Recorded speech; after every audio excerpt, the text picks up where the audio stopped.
सर्वप्रथम बराच वेळ झालाय विद्यार्थी वर्ग आणि शिक्षक वर्ग सामनांच्या किल्ल्यावर आलेले आहेत. त्यामुळे फार काही भाषण वगैरे काही करणार नाही, परंतु ज्या कार्यक्रमाचा नियोजन केलेला आहे त्यामधून आम्हाला काय हवंय हे मी फक्त आपल्याला सांगतात.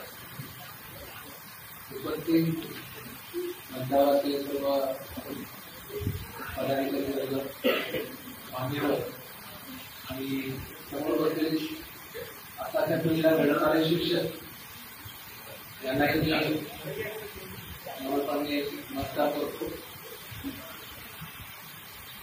आज ज्या ठिकाणी मी उभा आहे तिथे समोर रामगड किल्ला आहे आणि माझ्या सोबत असणारे माझे सर्व जे सहकारी आहेत ते गड किल्ल्यासाठी संवर्धनाचं कार्य करतात. खरं तर इथे जर सगळे गावकरी असते तर मला बोलायला अजून जरासं बरं वाटतं, परंतु मी शिक्षकांकडून काय अपेक्षा करू शकतो की आम्हाला गडकोटांमध्ये महत्व कळायला 10वी 11वी 12वी घेऊन काळ आला. म्हणजे आम्हाला त्या 12 वया तर आमच्याजवळ म्हणजे माझ्याजवळ तो गड 25-30 किलोमीटर 50 किलोमीटरच्या जवळपास आहे सामान गटावर. परंतु इतिहासाच्या विद्यार्थ्यांच्या हाकेच्या अंतरावर केली आहे आणि किल्ले आहेत ते फक्त नावं जर सोडली कुठला सिंधुदुर्ग आहे, कोणता रामगड आहे किंवा भगवंतगड आहे, भरतगड, पण त्या गडांचा जो मुळात इतिहास काय आहे त्याची उत्पत्ती कुठून झाली, तो कोणत्या पद्धतीने तिथेच का बांधला गेला, की ह्या सगळ्या बाजूने जर यांना शिकवण्यात आलं आणि मग स्वराज्यामध्ये त्यांचं महत्व काय आहे तर कदाचित हे ज्यावेळेला 10वी 11वी 12वी जेव्हा त्या पुढे जातील तर कुठेतरी गेल्यानंतर जिथून मी आले आहे किंवा मी ज्या ठिकाणावरून माझा जन्म झाला त्या ठिकाणी आता दैनिकपणे इथे असणारे गडकोट माझ्या घराजवळ आहे ते सांगायला कमी जाणार नाही. आणि संवर्धन म्हणजे नेमकं काय, तुम्ही आपल्या पूर्ण 2 व्हिडिओ पाहिले. जे काही शेतकरी वर्ग शेतात जो काही राबतो काय गडगे घालतो म्हणजे लोकांनी बाण घालतो किंवा काय किंवा आपली स्वतःची जर वीज असेल ती कशी स्वच्छ करतो, तर हे स्वतःच म्हणून करणाऱ्या काहीतरी वेगळं कोणतरी काहीतरी करते. कारण गडावर या गोष्टी करणारा कोणाला काही मानधन मिळत नाही. मग आपण आपलं घर स्वच्छ ज्या पद्धतीने आज गावाकडे असू दे किंवा शहराकडे असू दे कसं स्वच्छ ठेवतो तसं स्वराज्य हे आपलं एक घरच होतं आणि त्या घरातल्याही ह्या वास्तू आहेत आणि त्या जतन व्हाव्यात यासाठी गेली 16 वर्ष ह्या दुर्दैवीचा हा खरं लढा झाला. प्रसिद्धी क्रीडा हा काही याच्यामधला भाग नाही आणि गडकोट काही या संस्थेला त्यांच्या पूर्ण उभ्या आयुष्यात उभे करता येणार नाही हवे तशी. फार फार तर काही टप्प्यावर त्या गडकोटांचे संरक्षण आम्ही करू शकतो, परंतु शासन स्तरावर आता गेल्या काही वर्षात गडकोटाची कामगिरी सुरू झालेली आहे, लक्ष देण्याचं काम सुरू झालेलं आहे. महाराष्ट्र सगळ्यांना माहिती की भाषावर प्रांतरचना झाली त्यावेळेला राज्याची निर्मिती झाली. मग आपण इथे महाराष्ट्र 1907 परंतु राष्ट्र होतं म्हणून याला महाराष्ट्र हा एक देश आहे. म्हणजे आपल्याला कल्पना असेलच की हा अखंड भारत म्हणजे अखंड एक राष्ट्र होता हा महाराष्ट्र. सगळं इथे अवेलेबल आहे, इथे काय नाहीये मला सांगा महाराष्ट्रात कुठलं पीक येत नाही ते मला सांगा.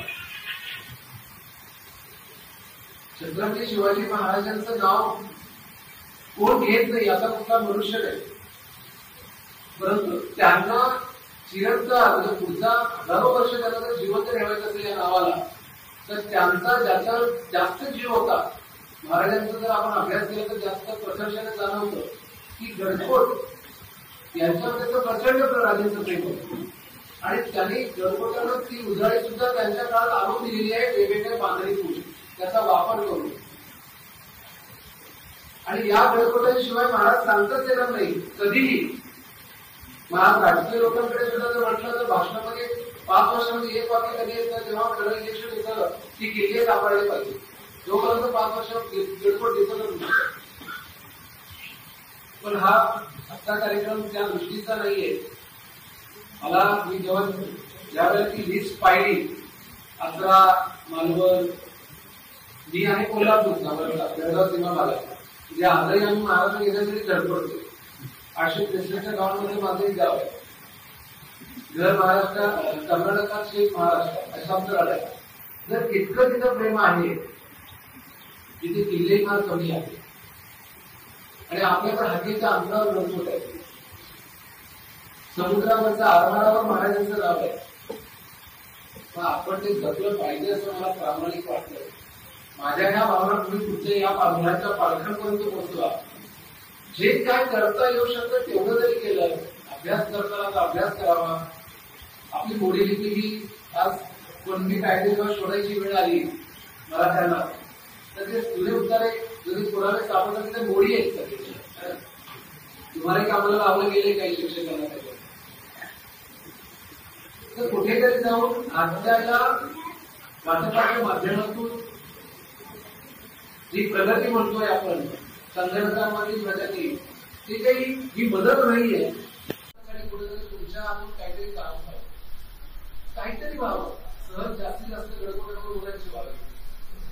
आणि नेमकी किल्ले नाही. महाराष्ट्रात किल्ल्यांची संख्या 350 आहे. आम्हाला 15 ते 20 किल्ले माहिती असतात. सोलापूर फार फार 50 किल्ल्यांची नावं तुम्ही सांगू शकाल. पण मुलांना स्वतःच्या भागातून सोडून दुसऱ्या भागामध्ये असणारे गडकोट पण समजले पाहिजे.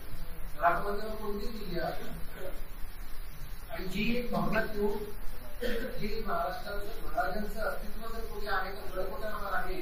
या दृष्टीने आम्ही या गडकोटांचं संवर्धन, संरक्षण आणि जनजागृती अभियान करतोय. आमच्या दुर्दैवी संस्थेकडे एक गडकिल्ल्यांचं छायाचित्र प्रदर्शन आहे. जर ते तुम्ही तुमच्या शाळेमध्ये लावलं, आज मुलं सगळे काही आपल्या इथे आलेली नाहीये. आमचे जिल्हा प्रमुख दिलीप चव्हाण जे आरोग्याचे आहेत, त्यांना तुम्ही संपर्क साधा आणि ते फोटो प्रदर्शन जे आहे त्याच्यात गडकिल्ल्यांचा फोटो आहे आणि संवर्धनाचे फोटो आहे. तर ते प्रदर्शन तुम्ही विनामूल्य आम्ही देतोय शाळेसाठी. ते लावून घ्या आणि लोकांमध्ये जनजागृती कशी करता येईल मुलांमध्ये, तो एक नक्की प्रयत्न करावा असं मला या दिवशी बोलावंसं वाटतं. आणि रामगडचं जे काही पदाधिकारी, काही सरपंच मंडळी आहे, कसं आहे की हा एकतर किल्ले बरेचसे पडलेले आहेत. मोजकेच किल्ले आहेत ते शाबूत आहेत आणि जे चांगले शाबूत होते तिथे रस्ते करून किल्ल्यांची वाट लावली आहे. आमच्या मनुष्याची गरज केलंच ना, पाणी, वीज आणि रस्ता. आता गेली स्वातंत्र्य मिळाल्यापासून आजवर आम्ही अजून रस्तेच तयार करतो. म्हणजे ते रस्ते गडावर घेऊन त्याला कमी नाही केले जाते आता. म्हणजे लढलेले गडकोट पाहण्यासाठी निवांत जाऊन बघायचे गाडीत बसून. मग तुम्हाला शौर्य, तुम्ही घडवलेले पूर्वजांचं शौर्य कसं समजणार?